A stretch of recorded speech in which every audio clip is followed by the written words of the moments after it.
Olá, aqui é o Alexandre Rietti, coach e hipnoterapeuta, ou hipnoterapeuta e coach, para mim tanto faz.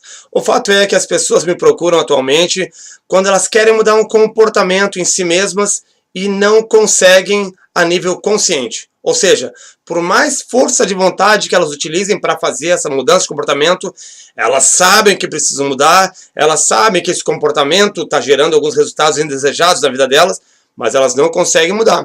Ok, e aí elas me procuram e através de um processo de coaching, um processo de hipnoterapia, com coaching, de coaching com hipnoterapia, nós conseguimos resultados expressivos. E qual é a primeira dica que eu dou, qual é a primeira sugestão, qual é a primeira orientação que eu faço na condução desse processo?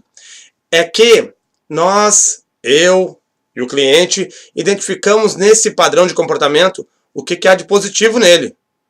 Mas antes ainda que o cliente, mais especificamente, valide esse comportamento. O que significa validar um comportamento? Entender, tanto racionalmente quanto emocionalmente, que esse comportamento foi um mecanismo de defesa que a nossa mente desenvolveu em algum determinado tempo da nossa vida. E ele foi útil. Então eu quero contar para ti uma história que tem muito a ver com isso. Tem muito a ver com reconhecer os relevantes serviços prestados para o nosso comportamento antigo, antes de simplesmente querer brigar com ele, querer expulsá-lo da nossa vida, querer simplesmente execrá-lo. Não, ele está a nosso serviço e eu vou te explicar isso numa história. Uma história que eu vi há algum tempo e que fez muito sentido para mim. Espero que faça muito sentido para ti também. O Japão, durante a Segunda Guerra, mandou um pelotão de aproximadamente 30 homens para defender uma base nas Filipinas. Isso foi no início da guerra, em 44. Lá para o 45, por agosto de 45, a guerra acabou. Só que esse pelotão não foi localizado, porque ele estava escondido no meio da selva, nas Filipinas. O que ocorreu foi que ele foi deixado para trás, sem comunicação, sob o comando do tenente Hiro Onoda. Essa é uma história real, sim.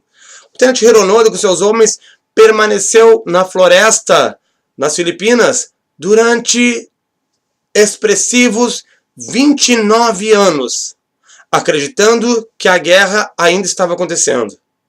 Vários contatos foram tentados, inclusive jogando panfletos no meio da selva, informando que a guerra havia acabado, mas ele não acreditava. Na mente dele, isso era só uma estratégia do inimigo para que ele se rendesse.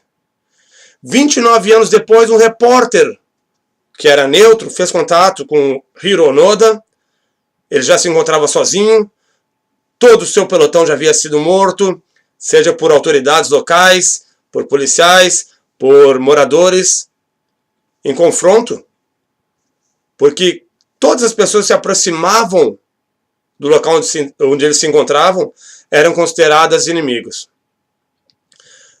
Onoda só se entregou quando o antigo comandante que dera a ordem para ele permanecer na selva colocou novamente sua roupa, seu uniforme militar e trouxe junto uma carta do imperador, dispensando Onoda dos seus relevantes serviços prestados. Onoda, quando recebeu aquela carta do seu antigo comandante, prontamente entregou seu fuzil e sua velha espada samurai e pôs-se a chorar.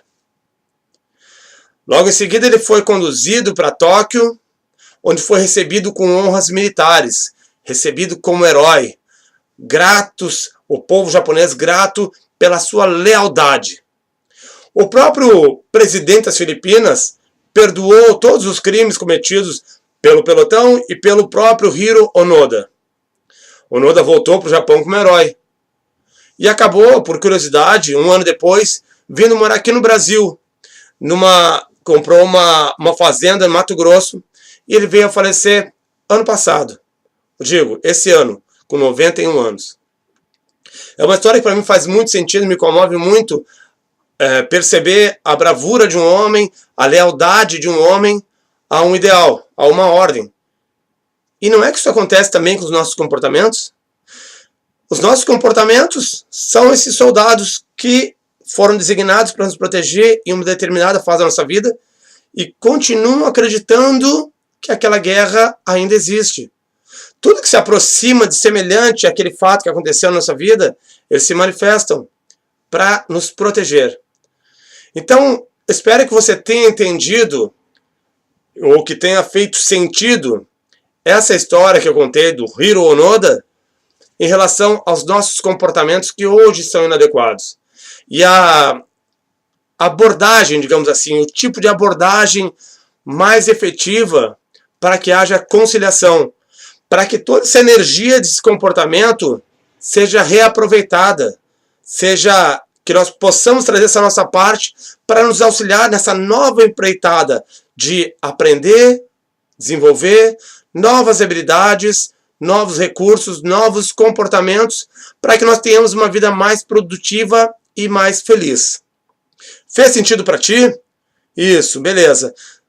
Deixa o teu comentário, compartilha comigo as tuas ideias, tira dúvidas, eu estou aberto, disponível para a gente conversar sobre isso, que é um assunto que eu amo realmente, falar sobre comportamento, sobre mudança comportamental. Posso compartilhar minha história e a história de muitos clientes que me autorizam a falar sobre elas. Um grande abraço, saúde e sucesso para todos nós.